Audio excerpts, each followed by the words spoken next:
উৎসবমুখর ও আনন্দঘন পরিবেশে চুয়াডাঙ্গা দামুরহুদা ব্রাক মাধ্যমিক বিদ্যালয়ে অনুষ্ঠিত হল বার্ষিক ক্রীড়া প্রতিযোগিতা, পুরস্কার বিতরণী ও মনোজ্ঞ সাংস্কৃতিক অনুষ্ঠান। শিক্ষা, খেলাধুলা ও সংস্কৃতির সমন্বয়ে আয়োজিত এই বর্ণিল অনুষ্ঠানে বিদ্যালয়ের শিক্ষক, শিক্ষার্থী, অভিভাবক সহ এলাকার গণ্যমান্য ব্যক্তিবর্গের উপস্থিতি পুরো ক্যাম্পাসে মুখর হয়ে ওঠে। অনুষ্ঠানে প্রধান অতিথি হিসেবে উপস্থিত থেকে বক্তব্য রাখেন উপজেলা বিএনপি সভাপতি রফিকুল ইসলাম তনু, দামুরহুদা প্রেস ক্লাবের সভাপতি শামসুজ্জোহা পলাশ, দামুরহুদা সাংবাদিক সমিতির সভাপতি হাফিজুর রহমান কাজল, একাডেমিক সুপারভাইজার মোহাম্মদ রাফিজুল ইসলাম, ব্রাক জেলা সমন্বয়কারী মানিক ম্যাক্সিমিলিয়ান রুগা, দামুরহুদা প্রেস ক্লাবের সহসভাপতি মোহাম্মদ মেরাজুল ইসলাম মেরাজ, সাংবাদিক হাতেম, ব্রাক মাধ্যমিক বিদ্যালয়ের প্রধান শিক্ষক শামসুন নাহার পাপিয়া, অভিভাবক সদস্য বুলবুল আহমেদ, ইফতেখারুল ইসলাম সহ ব্রাকের অন্যান্য ঊর্ধ্বতন কর্মকর্তা ও আমন্ত্রিত অতিথিবৃন্দ উপস্থিত ছিলেন। অনুষ্ঠানের সূচনা হয় পবিত্র কোরআন তেলাওয়াত ও জাতীয় সঙ্গীত পরিবেশনার মাধ্যমে। এরপর শিক্ষার্থীদের অংশগ্রহণে পরিবেশিত হয় কেরাত, গজল, হাম, নাদ, একক গান, একক ও দ্বৈত নাচ, দলীয় নৃত্য এবং হাস্যর স্নাতক কৌতুক পরিবেশনা। শিক্ষার্থীদের প্রাণবন্ত অংশগ্রহণ দর্শকদের মুগ্ধ করে তোলে। দিনব্যাপী অনুষ্ঠিত ক্রীড়া প্রতিযোগিতায় শিক্ষার্থীরা অংশগ্রহণ করে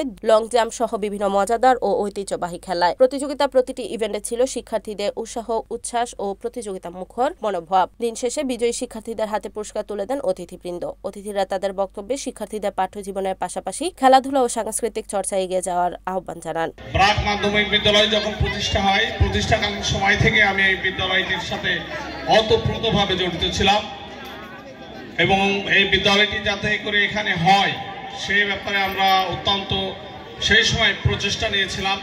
আল্লাহর অশেষ রহমতে এখানে আমাদের এই বিদ্যালয়টি প্রতিষ্ঠিত হয়।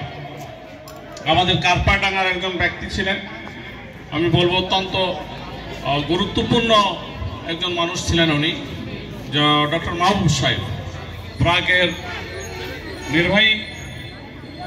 নির্বাহী পরিচালক ছিলেন। যাক, তার ইচ্ছা ছিল যে আমাদের এলাকায় যেন একটা স্কুল হয়।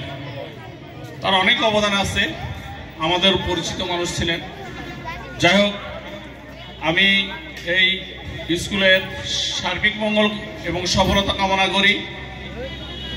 স্কুলের বিশেষ করে লেখাপড়ার মান বৃদ্ধিতে আগামী দিনে আরও যারা এর দায়িত্বে আছে শিক্ষকবৃন্দ, তারা ঐকান্তিক প্রচেষ্টা নেবে যাতে করে আমাদের এই স্কুলটির আমাদের এই উপজেলার ভিতরে অন্যতম একটি বিদ্যাপীঠ হিসেবে পরিগণিত হয়।